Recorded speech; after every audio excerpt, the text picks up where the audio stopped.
As Mandalorian legend has it, the one who tames the great beast Mythosaur will ride it into battle and control all of Mandalore and all Mandalorians. Now, to tame one is beyond difficult and has been done by Mandalore the Ultimate, or in new canon, if they're the same person, which I think they are, Mandalore the Great. Now, I just uploaded a video on Mandalore the Ultimate and Mandalore the Great, so go check it out if you want some deep lore information on the guy. So now that Bo Katan has seen a mythosaur as she was saving Din Djarin, and as we know, she wants nothing more than to rule Mandalore once again, especially after losing her dark saber to Moff Gideon, and then to Din Djarin the Mandalorian. She has not been the same. It seems she's very mopey and depressed, and down in the dumps, very jealous it seems. I feel she will do everything in her power to tame the beast in order to ride it into battle and flex her might as the new leader of Mandalore.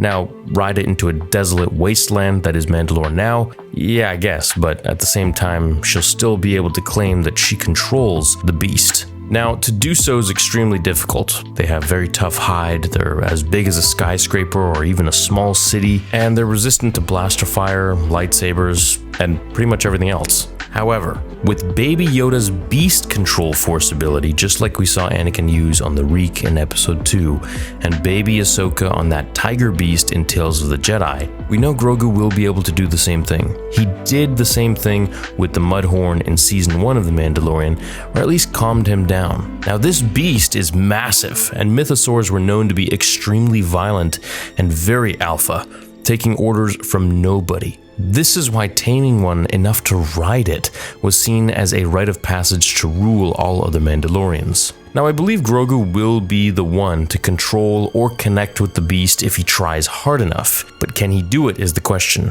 In turn, he'll be able to either ride it himself, using their force-mind connection to understand one another, or he'll have the mythosaur obey Mando to ride him. This could further infuriate Bo Katan, as she'll now see Din Djarin has both the dark saber and the mythosaur, and she'll feel her right as ruler of Mandalore has been taken from her, which of course it has. I think with the mythosaur under Din Djarin's control with Grogu, they could lead and unite all Mandalorians under one umbrella. No more infighting, no more civil wars, just Mandos against the other guys, like the remnants of the Empire, Moff Gideon and the rest. I think with the darksaber alone, Mando can unite Mandalorians, but with both, he'll have no trouble whatsoever. Now, let's say, just for fun, that Bo Katan or even somebody else gets the mythosaur. I mean, heck, between you and me, just to go off on a tangent, I hope it's Boba Fett, as we all know he'd probably rather rule Mandalorians than Tatooine with respect. If Bo gets the mythosaur, she'll have priority over ruling Mandalore over Din with the darksaber. I think the reasoning behind this is because to get the darksaber, you must defeat its rightful owner in trial by combat. However, with the mythosaur, it's much more difficult to tame that thing than fighting another human or an alien who has the darksaber. I think she would try to control more of the Mandalorians and maybe be less diplomatic than Mando would be. Maybe she would just unite all the Mandalorians that she cared about and perhaps leave out the rest if they didn't want to join her. Kind of like a my way or the highway sort of deal, whereas Mando would be much more diplomatic and friendly about things. But at the same time, that's maybe not what they always need. Now, I don't really think Mando is fit to rule all of Mandalore and Mandalorians. He just doesn't seem experienced enough, whereas Bo Katan was born into Mandalorian culture and royalty, and she does know how to lead, as her sister, Satine Kryze, did. Let's say Grogu ends up riding it and controlling it, then he would be the new Tar Vizsla, the Jedi Mandalorian who now not only brings two warring factions together, but also has tamed and rides the great mythosaur. Now, I think this would be great, but at the same time, it's going to be very difficult to convince some elitist or purist Mandalorians that this little baby Jedi Mandalorian isn't just another outsider and is really one of them. So I think the only way this could happen successfully is if Grogu calmed the mythosaur and connected with it. Maybe long enough for Mando to get on top and try to ride the beast, or connect with it too in some sort of way. I don't think there's anything physically they could do to this monster other than internally, which would be with his mind.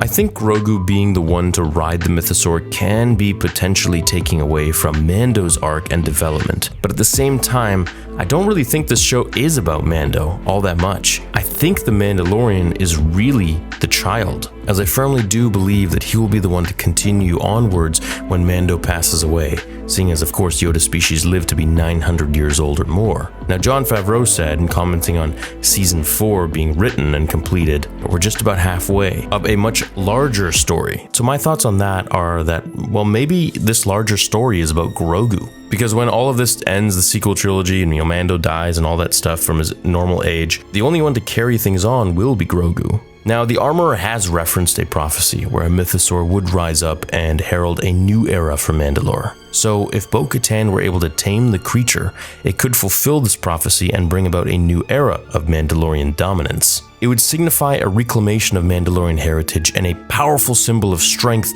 and leadership. However, it's important to note that taming a mythosaur would be likely a very difficult to impossible task. And the look that Bo gave the mythosaur in season 3 episode 2 really shocked her. I think it's going to take her a minute to kind of grasp what exactly is happening. And in those few moments, things can get really hairy. Anyways, if anyone were to successfully tame the beast, I would love for it to be, of course, Boba Fett, but realistically, Bo Katan. I think she would have some groundwork to make up from her previous failures as leader, since people blamed her for cursing Mandalore by taking the darksaber from Sabine Wren without winning it in combat, as we all saw in Rebels. So she'd now have to really prove that she's worthy of being followed as the new Mandalore. And even if she does, what is she going to do? How is she going to get the mythosaur off-world? Is she just going to stay there and have people come back and try to rebuild the planet?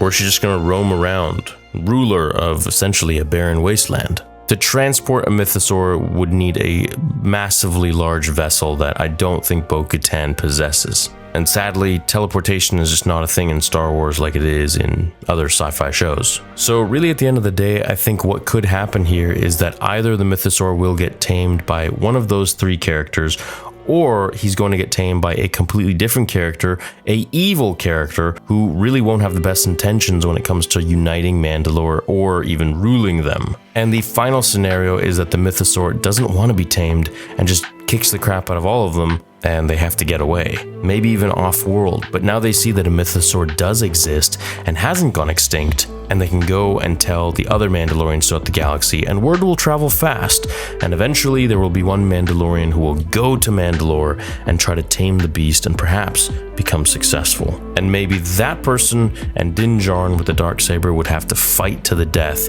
in order to be the rightful ruler. What do you guys think? Who do you want to tame the mythosaur, if anyone at all? Let me know in the comments down below, and I'll see you all in the next episode on Star Wars Theory. Until then, my fellow Jedi and Sith friends, remember, the Force will be with you, always.